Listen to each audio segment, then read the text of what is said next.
അവരിപ്പോൾ എത്രയോ പേരെ തൊഴുത്തുമാർ കെട്ടി.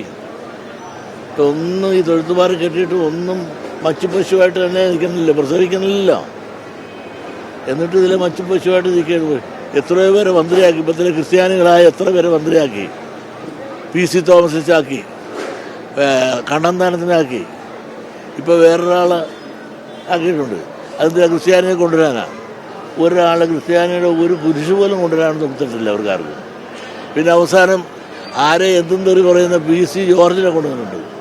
ഈ PC ജോർജിൻ്റെ കൂട്ടത്തിൽ ഒരു മരപ്പെട്ടി പോലും കൂടെ ഇല്ല. സ്വന്തം മകൻ മാത്രമല്ലേ ഉള്ളൂ. അദ്ദേഹം തെറി പറയാൻ ആരെങ്കിലും തെറി പറയാൻ ഉപയോഗിക്കാൻ കൊള്ളാമെന്നുള്ളതല്ലാതെ ക്രിസ്ത്യാനികൾ ഒരാളെ പോലും കൂട്ടിക്കൊണ്ടുവരാൻ കഴിവുള്ള ഒരാളല്ല. മാത്രമല്ല അദ്ദേഹം ഇപ്പോൾ ഈയിടെ പറഞ്ഞ് ലവ് ജിഹാദ് ആരെ സൂചിപ്പിക്കാനാണ്? ക്രിസ്ത്യാനിയെ സൂചിപ്പിക്കാൻ. ഓരോ സ്ഥലത്തും ഓരോ സമയത്ത് സുഖിപ്പിക്കാൻ അഭിപ്രായം പറയും. സ്വന്തമായ അഭിപ്രായമില്ല. അങ്ങനെ മാറി മാറിപ്പോകുന്ന ഒരാൾ. പുള്ളിയുടെ കൂടെ മകനില്ലാതെ ഒരു വോട്ടർ പോലും കൂടെ ഇല്ല കയ്യിൽ. അപ്പോൾ ലവ് ജിഹാദ് 42 പേരുണ്ട് എന്ന് പറയുമ്പോൾ ഈ 42 പേരുടെ പേര് നിങ്ങൾക്ക് വായിച്ച് പറയാമോ?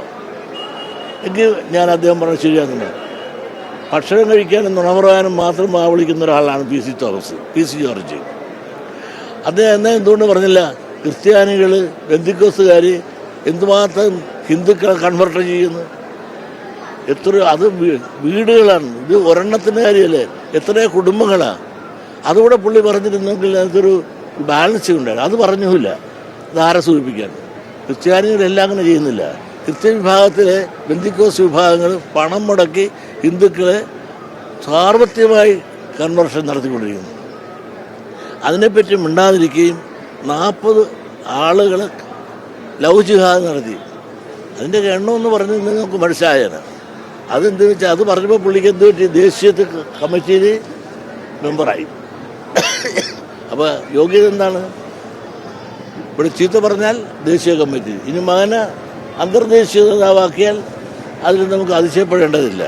ഈ രാഷ്ട്രീയ ഉച്ചസ്ഥകളെല്ലാം അടിഞ്ഞുകൂടുന്ന ഒരു പാർട്ടിയായി BJP പലപ്പോഴും മാറിയില്ലെന്ന് എനിക്ക് സംശയമുണ്ട്.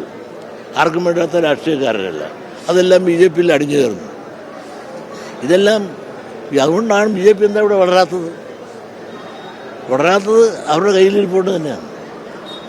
പിന്നെ എന്നാലും ഈ ന്യൂനപക്ഷ പ്രീണനം വന്നപ്പോൾ രക്ഷയിലാവുന്നപ്പോൾ ഇടതിലും വലതും രക്ഷയില്ലാത്തപ്പോൾ ആളുകൾ ഓടിക്കൂടിയത് BJPയിലാണ്, മാർഗമില്ലാത്തതുകൊണ്ട്. അതുകൊണ്ട് BJP വളർന്നു. ഇനിയും BJP ഇവിടെ വളരും.